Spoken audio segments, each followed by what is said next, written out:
Bonjour. Aujourd'hui, on explore le risque V. Prononcé risque 5, c'est ça? C'est ça, risque 5. Alors, qu'est-ce que c'est exactement? On parle d'une architecture de jeu d'instruction, une ISA basée sur les principes risque. Oui, tout à fait. On s'appuie sur un texte pour décortiquer un peu tout ça. L'idée, c'est de bien comprendre ce qu'est risque V, à qui ça s'adresse, pourquoi ça monte en puissance, et puis c'est d'histoire de liberté, voir ce qu'il en est vraiment. Ce qui est frappant d'emblée, c'est que contrairement aux grands noms qu'on connaît, x86 chez Intel ou AMD, ou bien ARM, Oui, risque V, lui, il est ouvert. et modulaire. Et assez étonnamment, ça vient de l'université de Berkeley en 2010. C'était pour l'éducation au début. Absolument, c'était vraiment un projet académique au départ, avant que l'industrie s'y intéresse de très très près. D'accord. Et pour bien clarifier, l'ISA, donc c'est un peu le dictionnaire, les règles du jeu qui permettent au processeur de discuter avec le logiciel. Le langage machine, en quelque sorte. C'est un peu ça, oui. Et la grosse différence avec risque V, c'est que cette norme, elle est ouverte. N'importe qui peut l'utiliser, la modifier, fabriquer des puces avec, sans payer de licence. Ah oui, ça change tout par rapport au modèle habituel. Ça change radicalement le modèle économique, oui. C'est un standard ouvert. Et d'ailleurs, RISC, ça veut dire Reduced Instruction Set Computer. L'idée, c'est d'avoir un jeu d'instructions simple, efficace. D'accord. Alors, concrètement, qui utilise ça aujourd'hui? Ou qui pourrait l'utiliser? Le potentiel est vraiment vaste. On a d'abord les concepteurs de puces eux-mêmes, ceux qui veulent des processeurs personnalisés très spécifiques. Sans dépendre d'ARM ou d'Intel, j'imagine. L'efficacité énergétique, c'est crucial. On a aussi les acteurs de l'intelligence artificielle qui ont besoin d'accélérateurs matériels très optimisés pour leurs algorithmes. Et vous mentionniez aussi l'automobile? Oui, l'automobile est un secteur très intéressé. Il cherche à maîtriser de plus en plus toute la chaîne, matériel, logiciel, surtout avec les voitures connectées, autonomes. Logique. Et les États aussi, pour la souveraineté? Tout à fait, les gouvernements y voient un moyen de réduire leur dépendance technologique vis-à-vis de certains acteurs étrangers.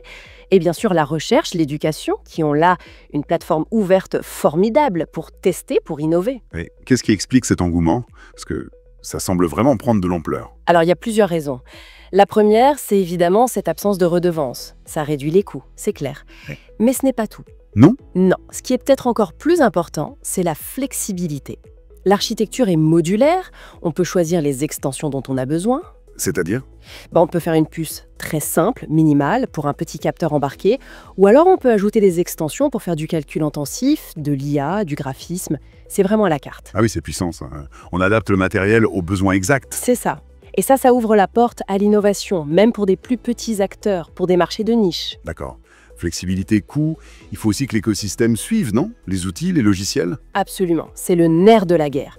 Et justement, ça bouge beaucoup de ce côté-là. L'écosystème logiciel est en plein développement. On trouve quoi, par exemple? On trouve les outils de base, compilateurs comme GCC, LLVM, des débuggers, et puis des systèmes d'exploitation majeurs qui tombent dessus, Linux évidemment, mais aussi des systèmes temps réel comme FreeRTOS, Zephyr. Donc c'est déjà utilisable, concrètement. Oui. La communauté est très active. Et il y a cette dimension stratégique dont on parlait. C'est une alternative neutre. Ça ne vient pas d'une seule grosse entreprise américaine. Un atout pour la souveraineté numérique, comme vous disiez. Exactement. Pour les pays, pour les entreprises européennes ou asiatiques, c'est crucial. Revenons sur cette idée de liberté.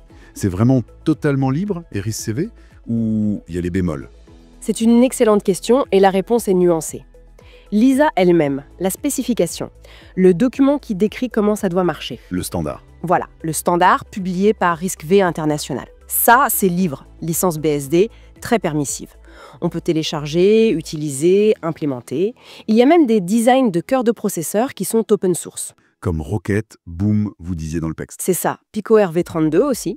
On peut les prendre, les étudier, les modifier, les utiliser pour fabriquer ses propres puces. Ok. Mais alors, où sont les nuances? Alors, premièrement, toutes les puces commerciales qui utilisent l'architecture RISC-V ne sont pas forcément, elles, open source. Une entreprise peut très bien concevoir son propre cœur RISC-V, optimisé, performant, et le vendre comme un produit propriétaire. D'accord. Le plan est ouvert, mais le bâtiment peut être privé. C'est une bonne image, oui. Deuxièmement, même si le cœur du processeur est basé sur la norme ouverte, tout ce qu'il y a autour, les outils de développement spécifiques, certains blocs d'IP... IP, propriété intellectuelle? Oui, des blocs de conception tout faits, comme un contrôleur mémoire avancé, une interface graphique. Ces éléments peuvent être propriétaires et nécessiter une licence d'utilisation. Donc, on peut avoir un cœur RISC-V ouvert, mais devoir payer pour certains périphériques ou outils autour. Exactement. Et parfois, l'accès à des extensions très spécifiques ou la participation à certains groupes de travail au sein de la Fondation Risque-V internationale peut dépendre d'un niveau d'adhésion qui, lui, est payant. Un peu comme Linux finalement. Le noyau est libre, mais les distributions commerciales ajoutent des couches propriétaires et des services payants. L'analogie est assez pertinente, oui. Le standard de base est libre, mais l'écosystème qui se construit dessus peut être un mélange d'ouvert et de propriétaire. La liberté, c'est surtout sur la norme elle-même. C'est plus clair. Donc, pour résumer, Risque-V, c'est cette architecture d'instruction qui se veut ouverte, modulaire. Elle offre une liberté de conception assez inédite et une alternative stratégique intéressante face aux géants établis. Tout à fait. C'est pas juste une techno de plus, ça pourrait vraiment changer la donne dans le monde du matériel. Oui, l'idée de fond, c'est vraiment de démocratiser la conception de puces, de redonner un peu le contrôle sur le silicium aux développeurs, aux entreprises, même plus petites, et aux États. Et ça stimule l'innovation différemment, de manière plus collaborative peut-être? C'est l'idée. Et son importance grandit, surtout dans le contexte géopolitique actuel où maîtriser les technologies clés, c'est devenu un enjeu de souveraineté majeur. Absolument. Et ça nous amène à une question peut-être pour ouvrir la réflexion, au-delà de la technique, de l'économie immédiate. Quelle pourrait être l'influence, à long terme, d'une norme matérielle qui serait vraiment ouverte, vraiment globale, sur la géopolitique de la tech, sur l'équilibre des forces entre les nations et puis les géants du numérique qu'on connaît. Si vous avez aimé cette vidéo, abonnez-vous, mettez un pouce en l'air et partagez cette vidéo. Merci, cela fait toujours plaisir.